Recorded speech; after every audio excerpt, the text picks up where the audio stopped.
ಎಲ್ಲರಿಗೂ ನಮಸ್ಕಾರ. ನಮ್ಮ ಚಾನಲ್ನ ಸಬ್ಸ್ಕ್ರೈಬ್ ಮಾಡಿ, ಲೈಕ್ ಮಾಡಿ, ಶೇರ್ ಮಾಡಿ.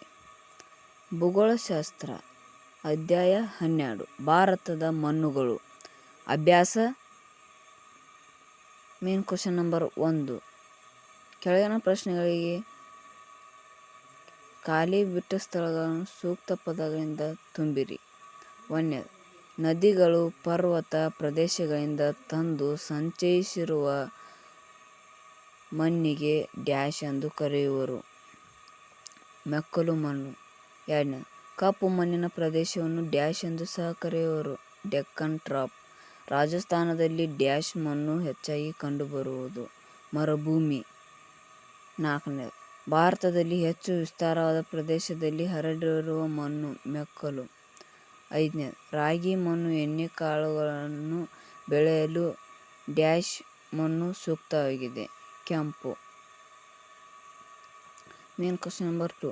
ಈ ಕೆಳಗಿನ ಪ್ರಶ್ನೆಗಳಿಗೆ ಸಂಕ್ಷಿಪ್ತವಾಗಿ ಉತ್ತರಿಸಿ. 6. ಭಾರತದಲ್ಲಿ ಕಂಡುಬರುವ ಮಣ್ಣಿನ ವಿಧಗಳು. ಮೆಕ್ಕಲು ಮಣ್ಣು, ಕಪ್ಪು ಮಣ್ಣು, ಕಂಡುಬರುವ ಮೆಕ್ಕಲು ಮಣ್ಣು, ಕಪ್ಪು ಮಣ್ಣು, ಕೆಂಪು ಮಣ್ಣು, ಜಂಬಟಿಗೆ ಮಣ್ಣು, ಮರುಭೂಮಿ ಮಣ್ಣು, ಪರ್ವತ ಮಣ್ಣು. 7. ಮಣ್ಣಿನ ಸಂರಕ್ಷಣೆ ಎಂದರೇನು? ಅದರ ವಿಧಾನಗಳನ್ನು ತಿಳಿಸಿ. ಮಣ್ಣಿನ ಸವೆತವನ್ನು ತಡೆಗಟ್ಟುವುದು ಹಾಗೂ ಅದರ ಫಲವತ್ತತೆಯನ್ನು ಕಾಪಾಡುವುದೇ ಮಣ್ಣಿನ ಸಂರಕ್ಷಣೆ. 8. ಮಣ್ಣಿನ ಸವೆತ ಎಂದರೇನು? ಅದಕ್ಕೆ ಕಾರಣಗಳೇನು?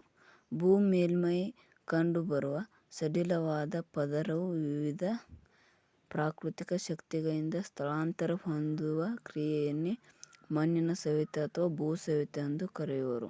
ಕಾರಣಗಳು: ಅರಣ್ಯಗಳ ನಾಶ. 2. ಹೆಚ್ಚು ಮೇಯಿಸುವುದು. 3. ಅವೈಜ್ಞಾನಿಕ ಬೇಸಾಯ. 4. ಅಧಿಕ ನೀರಾವರಿ ಬಳಕೆ ಮೊದಲಾದವು. 5.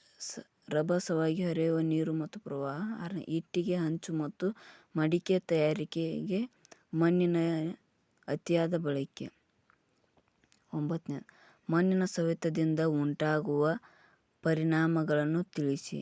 ಮಣ್ಣಿನ ಸವೆತದಿಂದ ನದಿಗಳಲ್ಲಿ ಹೂಳು ತುಂಬಿ ಪ್ರವಾಹ ಉಂಟಾಗುತ್ತದೆ. ನದಿಯಲ್ಲಿ ಪಾತ್ರದಲ್ಲಿ ಹೂಳು ತುಂಬುವುದರಿಂದ ನದಿಗಳು ತಮ್ಮ ಪಾತ್ರವನ್ನು ಬದಲಾಯಿಸುತ್ತವೆ. ಜಲಾಶಯ ಮತ್ತು ಕೆರೆಗಳಲ್ಲಿ ಹೂಳು ತುಂಬುವುದರಿಂದ ನೀರನ್ನು ಸಂಗ್ರಹಿಸುವ ಅವುಗಳ ಸಾಮರ್ಥ್ಯವು ಕಡಿಮೆಯಾಗುವುದು. ಭೂ ಸವೆತದಿಂದ ಭೂಮಿಯಲ್ಲಿ ಇಂಗುವ ನೀರಿನ ಪ್ರಮಾಣ ಕಡಿಮೆಯಾಗುವುದು.